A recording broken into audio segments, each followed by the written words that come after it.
Bom dia, bom dia. Tentando ajeitar que tá um pouquinho torto aqui. Bom dia, bom dia. Nosso terceiro dia da segunda temporada de lives Palavra e Psique. São 10h05 da manhã. Hoje o tema: a pressa como inimiga da contemplação. Vamos ler ali em Lucas, capítulo 10, versículo 41 e 42. Deixa eu enviar essa live aqui para algumas pessoas.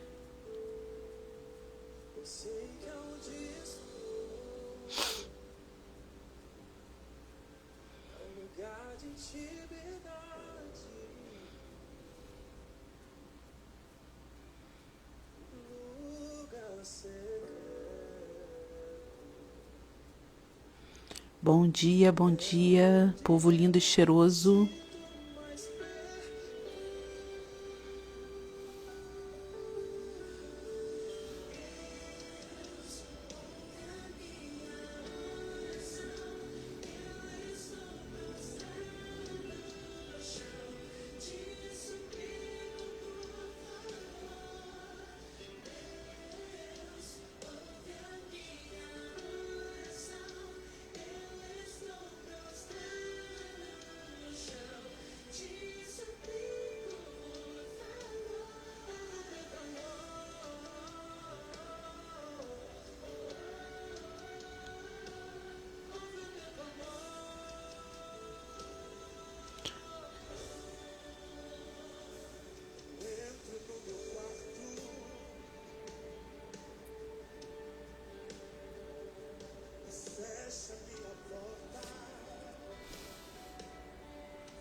Vamos lá, vamos lá.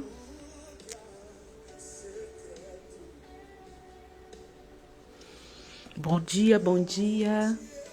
Hoje é sexta-feira. São 10h08 da manhã. O céu aqui no Rio de Janeiro está lindo. Um friozinho, mas o céu azulzinho, limpinho. Bom dia, Rose. Bom dia, Joyce. Hoje nosso tema é a pressa como inimiga da contemplação. Vamos ler ali o texto de Marta e Maria em Lucas. Lucas, capítulo 10, versículo 41 e 42, que diz assim: Respondeu-lhe o Senhor: Marta, Marta, andas inquieta e te preocupas com muitas coisas. Entretanto, pouco é necessário, ou mesmo uma só coisa. Maria, pois, escolheu a boa parte, e esta não lhe será tirada.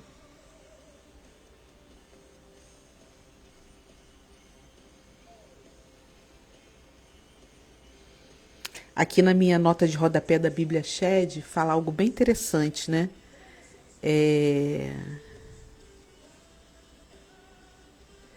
Para servir um banquete digno ao Senhor, um prato só seria suficiente.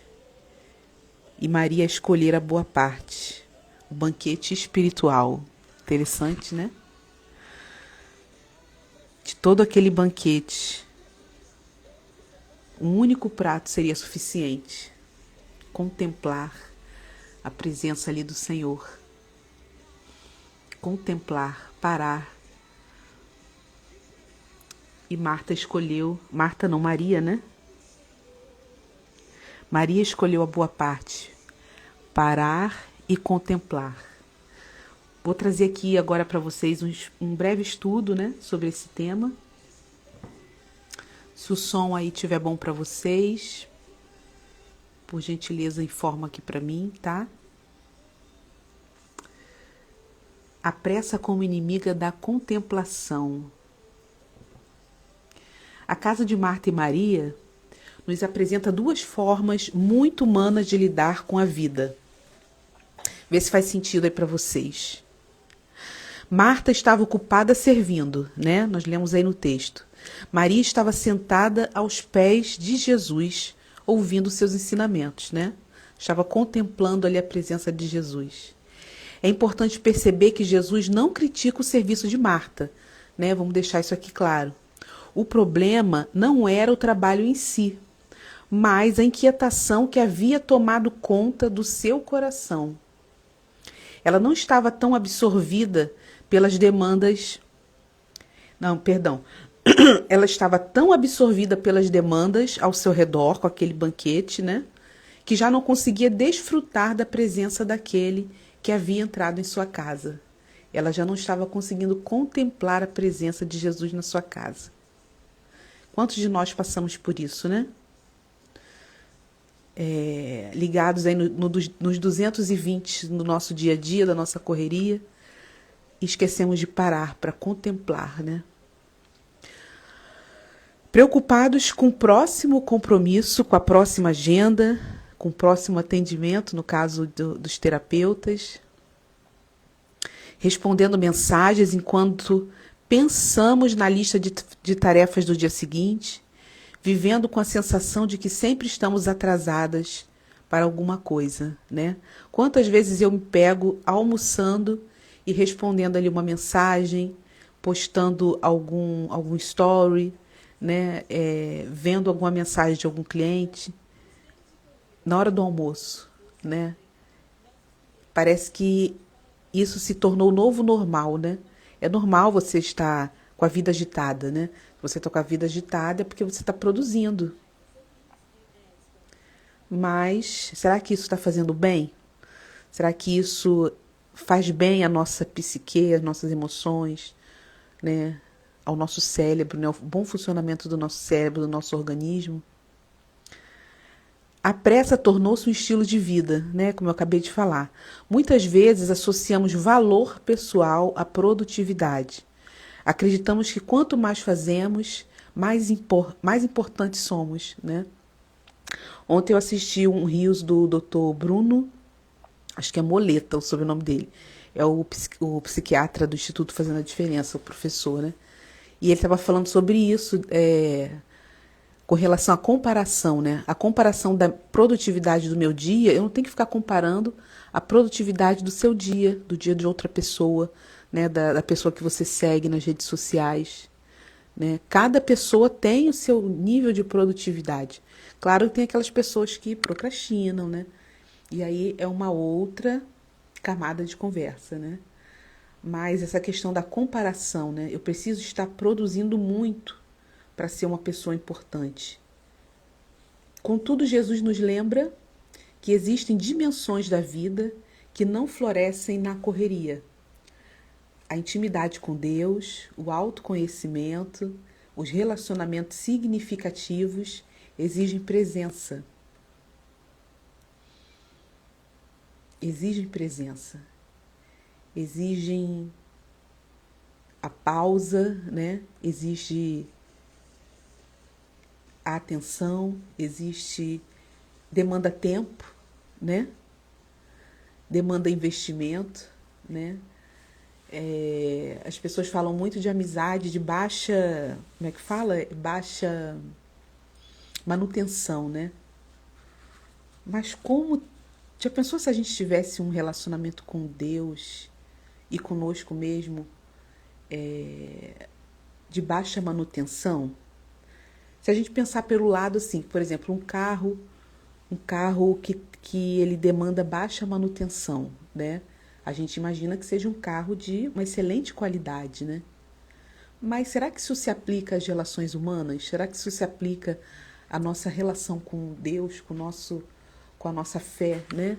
Com a nossa espiritualidade, né? Será que se aplica? Será que também exige baixa manutenção? Pessoalmente, eu acredito que relacionamentos, tanto conosco, né?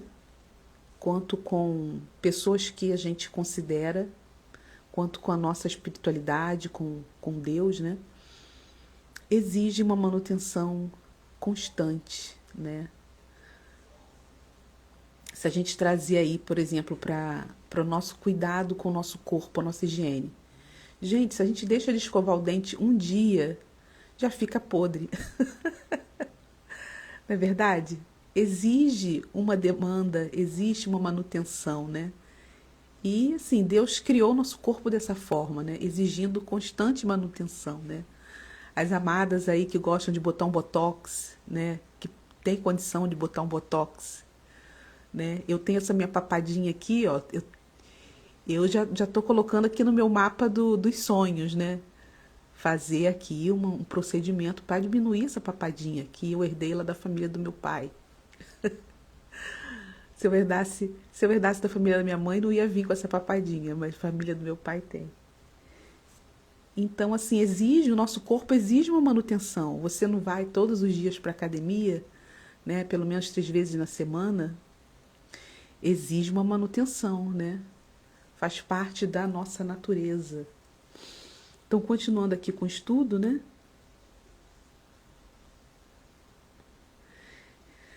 Maria escolheu parar. Maria escolheu pausar ali o seu dia, né, para contemplar a presença de Jesus na sua casa. Ela compreendeu que há momentos em que produzir menos significa viver mais profundamente. Ontem eu estava fazendo um teste com uma cliente, um teste de temperamento, né? E o teste dela deu fleumática melancólica, né? E aí tem lá uma característica, né, do melancólico que é profunda, né? Pessoa profunda, né? E eu, assim, a gente está analisando o cliente, mas ao mesmo tempo também a gente está se autoanalisando, né? Aproveitando para se autoanalisar. Eu sou melancólica, fleumática melancólica, né?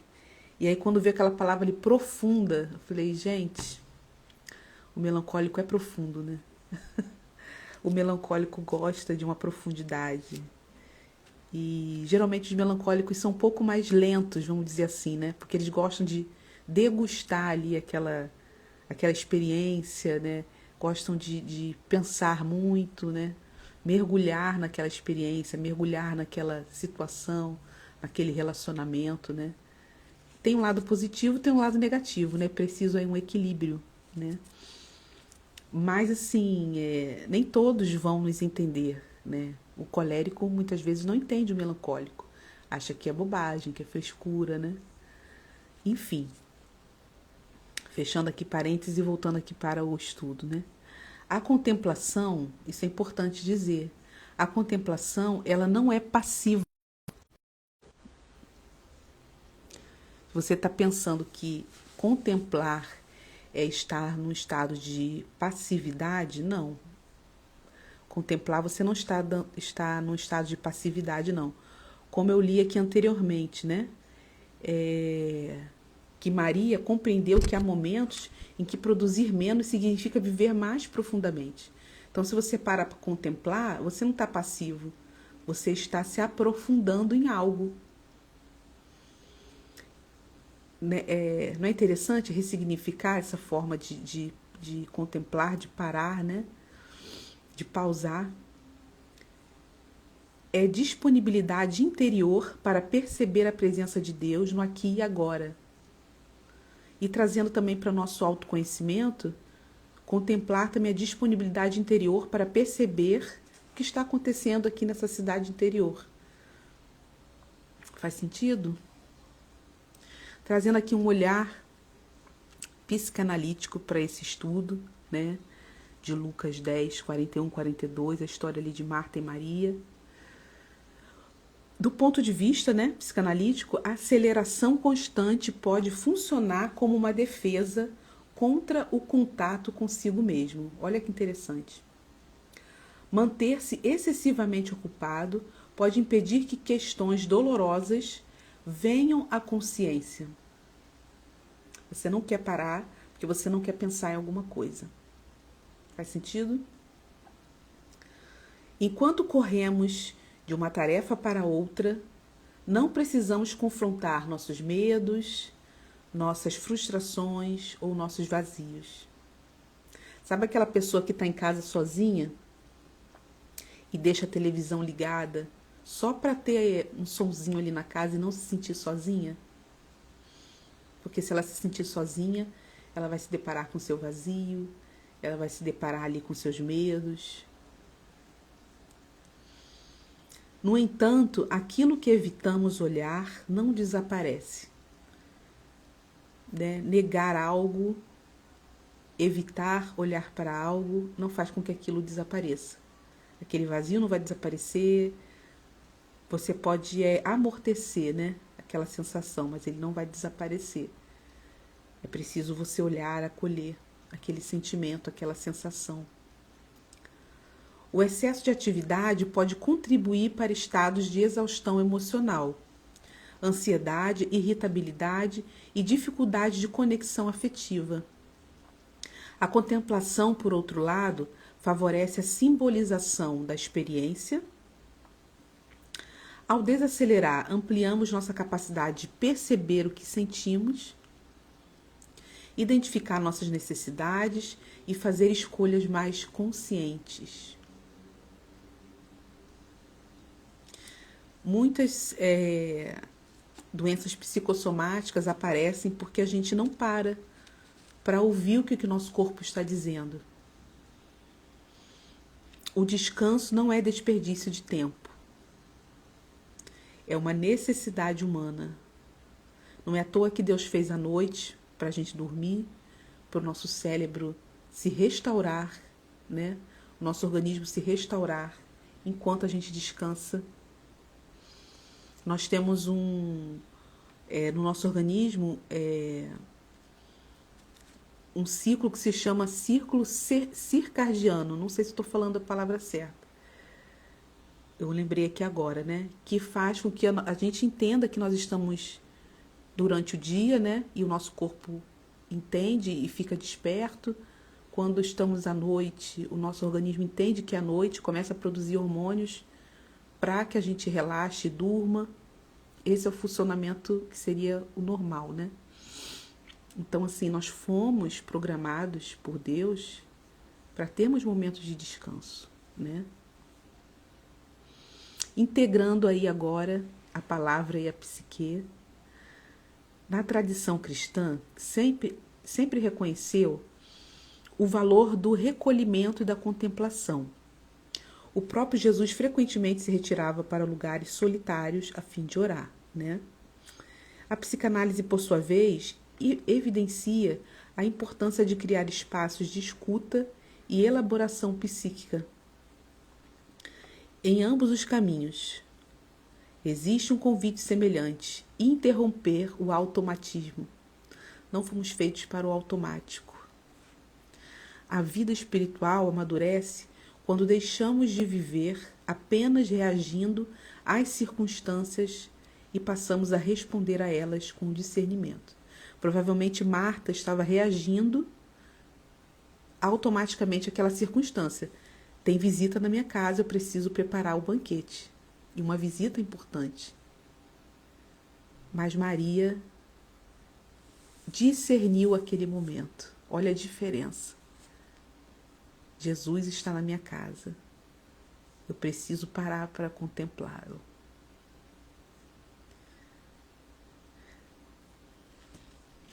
Da mesma forma, o crescimento emocional exige pausas que permitam integrar experiências, reconhecer limites e reorganizar prioridades. O que você precisa reorganizar hoje? Né? Que prioridade você precisa reorganizar hoje? Às vezes a gente fica assim, eu preciso de uma direção de Deus, eu preciso de saber o que eu tenho que fazer. Aquiete-se, faça uma pausa para que você consiga reorganizar suas prioridades, reconhecer os seus limites naquele momento, naquele ciclo da sua vida. Nem toda demora representa atraso. Algumas pausas são sagradas. Talvez uma das expressões mais profundas de confiança em Deus seja justamente permitir-se descansar. Tem aquele versículo que fala que o seu amado, né, que Deus nos dá enquanto dormimos. Né? Eu creio que essa é uma expressão clara de que Deus, ele se agrada do nosso descanso nele, né? Ele se agrada. Todo pai, né? Acredito que uma paternidade saudável, né? Quando o filho descansa, é porque ele reconhece que o pai lhe traz segurança, que ele confia no pai, né? E eu quero trazer aqui, como eu sempre tenho trazido, né, 4 perguntas de escuta interior para que vocês reflitam durante esse dia, se vocês quiserem anotar. A primeira diz assim: tenho vivido um ritmo compatível com minha saúde emocional e espiritual? Segunda pergunta: o que a minha pressa pode estar tentando evitar? Terceira pergunta: quando foi a última vez que contemplei algo sem sentir culpa por não estar produzindo? E a quarta pergunta: tenho reservado tempo para estar com Deus sem pressa?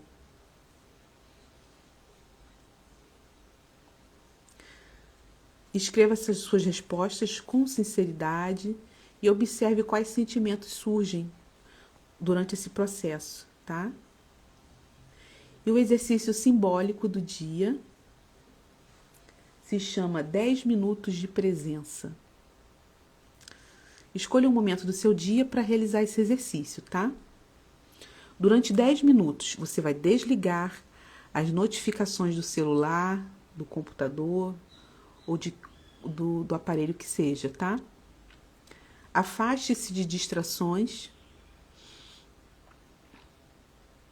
Sente-se confortavelmente.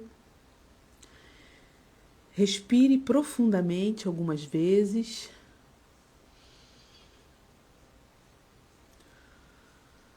E leia lentamente Lucas 10, do 38 ao 42, que é a história de Marta e Maria, tá? E após essa leitura, permaneça ali em silêncio, contemplando. E aí você vai observar o que você sente. Quais pensamentos insistem em aparecer enquanto você está nesse processo? Qual frase do texto mais chamou a sua atenção? E ao final registre num caderno aquilo que percebeu sobre si mesmo durante esse processo.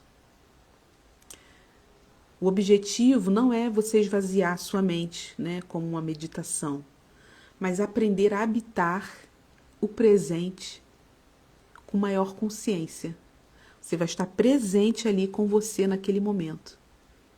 E com a sua espiritualidade, né? Porque você vai estar lendo a Bíblia, vai estar pausando, vai estar meditando sobre aquele texto. Ok?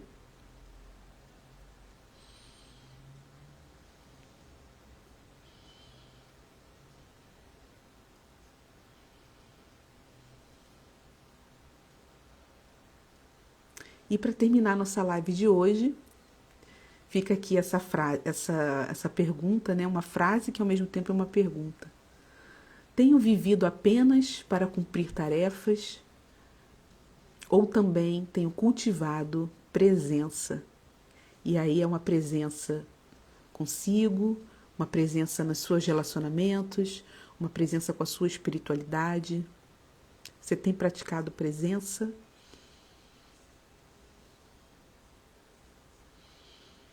O que vocês acharam dessa live de hoje, desse tema? Se você está assistindo gravada essa live, deixa seu comentário aqui nos comentários, o que você achou, né? Se você realmente precisa, né, praticar essa presença, precisa pausar, precisa organizar suas prioridades. Eu tô deixando aqui embaixo o link do Acorde Agora, do Rio de Janeiro. Vai ser dia 27, no próximo, sem ser esse sábado, o próximo, um dia inteiro de imersão terapêutica com a doutora Ângela Cirino, aqui no Rio de Janeiro, na Barra da Tijuca. E ainda tem vagas, né? Se vocês tiverem o interesse de estar ali conosco, o link está aqui. Se você estiver assistindo essa live gravada, pode me chamar no direct, que eu te envio o link, tá bom? Tem também você pode obter mais informações sobre o evento ali no @acordeagora, o agora com H. Tá bom, queridos? Tenham um excelente dia, faça esse exercício simbólico, que ele se torne aí um incentivo para que vocês estejam fazendo todos os dias, né? Uma pausa, né? Para exercitar a presença, né? A presença e estar integralmente consigo, né? Não viver no automático. Essa palavra de Marta e Maria é uma palavra, é uma história extremamente antiga, mas que é tão atual para os dias de hoje, né? Em que a gente vive no automático e a gente precisa parar, a gente precisa refletir, precisa realinhar nossas prioridades, né? Nossos objetivos. E isso traz saúde mental, saúde emocional, saúde física, né? Saúde espiritual também. Tá bom? Um beijo para vocês. Nossa terapia em grupo, primeiro encontro de cortesia, vai ser dia 30 agora de junho, tá bom? Me procura no direct, me procura lá no WhatsApp para você preencher a ficha de anamnese e participar com a gente, tá bom? Meu beijo, fiquem na paz, tá?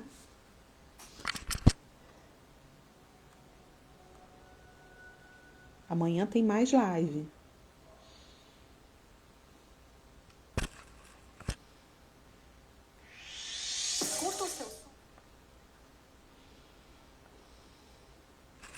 Lembrando que as lives estão ficando salvas lá no canal do YouTube. O link está aqui na bio, tá bom? Se inscreva lá para você receber notificações. Estou salvando todas lá numa playlist, tá?